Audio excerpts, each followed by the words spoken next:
bonjour. Je me situe actuellement sur le seul sentier praticable de la Petite Terre. C'est normal parce que c'est une réserve naturelle, donc c'est une zone très protégée. On se situe à Terre de Bas, il y a Terre de Haut mais on ne peut pas y accéder. Donc il n'y a que Terre de Bas auquel les visiteurs sont autorisés à venir, et encore on est en nombre limité.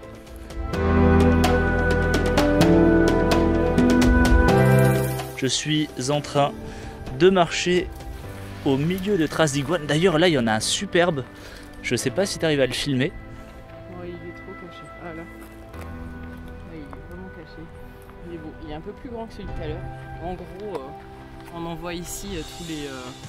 Ici, effectivement, si vous êtes de grands amateurs d'iguanes, si vous adorez les iguanes, vous allez être assez gâtés. Mais il n'y a pas que des iguanes, hein. Il y a aussi des superbes Bernard l'ermite.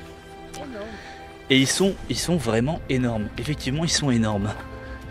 Juste en face de moi, il y a le phare.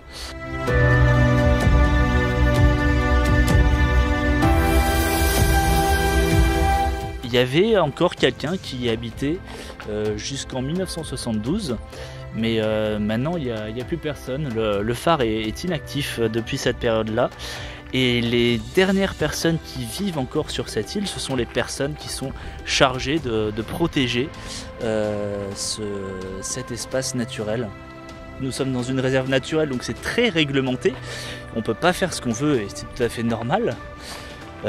Sinon on risque de grosses amendes. Et d'ailleurs toutes les compagnies qui ramènent des touristes ici sont assez limitées.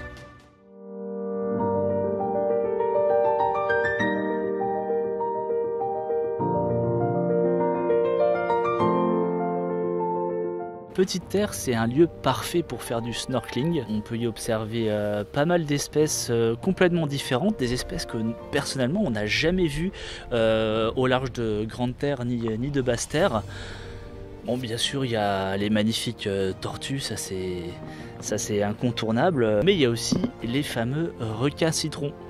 Enfin, en tout cas, nous on en a vu qu'un, c'était un petit bébé, parce que les requins citrons ça peut mesurer jusqu'à au moins 3 mètres. Mais voilà, en tout cas, il était là tranquillement à se balader le long de la plage, c'était assez rigolo de l'observer.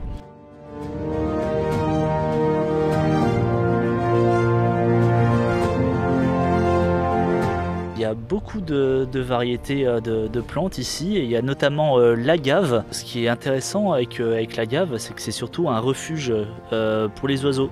Donc c'est pour ça qu'ici on trouve énormément de sucriers et des colibris qu'on a eu la chance de pouvoir voir, mais ils sont très rapides, donc c'est assez compliqué de pouvoir les filmer. Par contre les sucriers se prêtent très bien au jeu de la vidéo.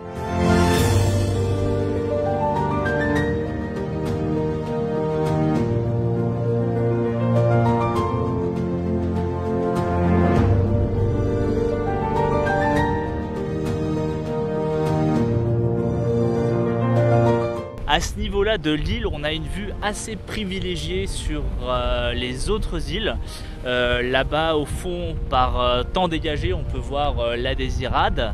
Un peu plus au fond, on peut voir un bout de la Basse Terre. Alors ça, c'est vraiment par un temps vraiment dégagé. Mais en tout cas, d'ici, on peut également voir la Pointe des Châteaux.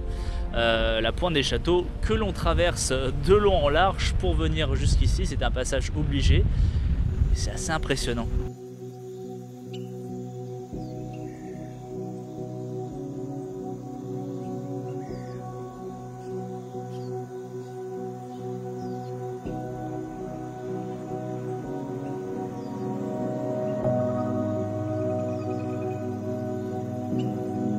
Pour la petite histoire, Petite Terre n'a eu son statut, on va dire, de réserve naturelle qu'à partir de 1998.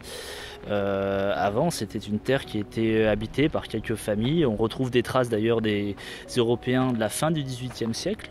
Vous pouvez voir quelques vestiges sur le sentier. Et avant ça, il y avait les Indiens, les premiers habitants de la Guadeloupe.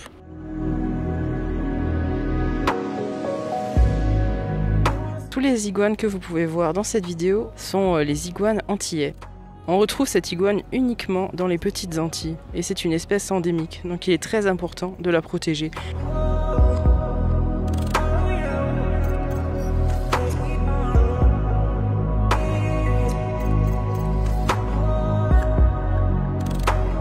Je vous laisse sur ces dernières images de snorkeling et on vous dit à bientôt pour de nouvelles Joy Aventures.